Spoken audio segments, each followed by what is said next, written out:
Quality പ്രൊഡക്ട്സുകളുമായി നിങ്ങളുടെ വീടുകൾ ആകർഷകമാക്കുവാൻ Ethan glass and plywoods.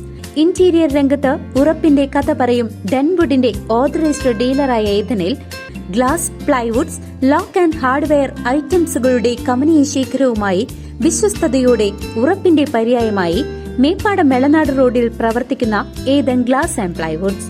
Wadakkanchery നഗരസഭ ഭരണസമിതിയുടെ 10 വർഷത്തെ ഭരണപരാജയത്തിനെതിരെ UDFന്റെ നേതൃത്വത്തിൽ കുറ്റപത്രം സമർപ്പിച്ചു. 144 കോടി രൂപയുടെ വികസന മുരടിപ്പും മാലിന്യ പ്രശ്നവും കുടിവെള്ള ക്ഷാമവുമാണ് പ്രധാന ആരോപണങ്ങൾ. ഓട്ടുപാറയിൽ ജനകീയ വിചാരണയും സംഘടിപ്പിച്ചു. വടക്കാഞ്ചേരി നഗരസഭ ഭരണസമിതിയുടെ 10 വർഷത്തെ ഭരണപരാജയത്തിനെതിരെ കുറ്റപത്ര സമർപ്പണവും ജനകീയ വിചാരണയും സംഘടിപ്പിച്ചു. ഓട്ടുപാറയിൽ നടന്ന പ്രതിഷേധ കൂട്ടായ്മ UDF മുൻ ജില്ലാ ചെയർമാൻ ജോസഫ് ചാലിശ്ശേരി ഉദ്ഘാടനം ചെയ്തു. അതൊരു ക്രെഡിറ്റ് ആണ്. നമ്മുടെ ജില്ലയിൽ അങ്ങനത്തെ ആളുകൾ ഗ്രാമപഞ്ചായത്ത് പ്രസിഡന്റ്, ബ്ലോക്ക് പഞ്ചായത്ത് പ്രസിഡന്റായിട്ടുള്ള ആളുകൾ കുറവാണ്. അതുപോലെ പ്രിയപ്പെട്ട ശ്രീ രാജേന്ദ്ര രംഗത്ത് 5 വർഷം പഞ്ചായത്ത് പ്രസിഡന്റായിരുന്നു. പഞ്ചായത്ത് പ്രസിഡന്റുമാരുടെ സംഘടനയും പ്രവർത്തകനായിരുന്നു.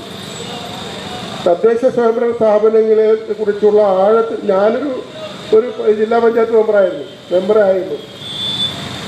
ഈ തദ്ദേശ സ്വയംഭരണ സ്ഥാപനങ്ങളെ പ്രവർത്തനത്തെ കുറിച്ച് ആഴത്തിൽ അറിവുള്ള ആളുകളാണ് 2 പേരും. പിന്നെ മറ്റാളുകളും ധാരാളം ആളുകളുണ്ട്. അവരൊക്കെ ഇത് കാര്യമായി പറയും. ശ്രീ ജയരീവ് സൂചിപ്പിച്ചതുപോലെ ഇത് പഞ്ചായത്തുകളായിരുന്ന സമയത്ത് ഉള്ളതിനേക്കാൾ ഒരു പ്രത്യേകത സണ്ണിരിക്കേണ്ട അവിടെ ബാക്കിൽ. സണ്ണി പഞ്ചായത്ത് മെമ്പറായിരുന്നു, കൗൺസിലറായിരുന്നു, അല്ലേ? നികുതി കൂട്ടിയിട്ടുണ്ട്. ജനങ്ങൾ നൽകേണ്ട വിഹിതമുണ്ടല്ലോ, പഞ്ചായത്തുകൾക്ക് മുനിസിപ്പാലിറ്റി കൊടുക്കേണ്ട വിഹിതങ്ങളിൽ വലിയ വർധനവുണ്ടായിട്ടുണ്ട്.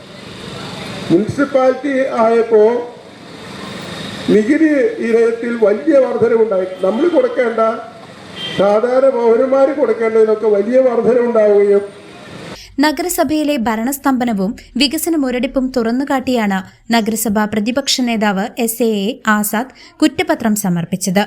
നഗരസഭയുടെ ഏറ്റവും വലിയ പരാജയമായി UDF ചൂണ്ടിക്കാട്ടിയത് 144 കോടി രൂപ ചെലവഴിക്കാൻ വകയിരുത്തിയിട്ടും പൂർത്തിയാകാത്ത 4-വരിപ്പാത പദ്ധതിയാണ്. കൂടാതെ 10 വർഷം പഴക്കമുള്ള മാലിന്യ സംസ്കരണ പദ്ധതി നടപ്പിലാക്കാത്തതും പുതിയ ബസ് സ്റ്റാൻഡ്, നഗരസഭാ മാർക്കറ്റ്, സ്റ്റേഡിയം, പാർക്ക് എന്നിവയുടെ വികസനത്തിൽ വന്ന വീഴ്ചകളിലും കുറ്റപത്രം ഭരണസമിതിക്കെതിരെ രൂക്ഷ വിമർശനമുയർത്തി. ഗുരുതരമായ കുടിവെള്ളക്ഷാമം പരിഹരിക്കാതിരുന്നതും നബാർഡ്, UIDF തുടങ്ങിയ വികസന ഫണ്ടുകൾ ദുരുപയോഗം ചെയ്തതും നഗരവികസനത്തിനായി അനുവദിച്ച 1 കോടി രൂപയുടെ പദ്ധതി തകർന്നടിഞ്ഞതും കുറ്റപത്രത്തിലെ മറ്റു പ്രധാന ആരോപണങ്ങളാണ്.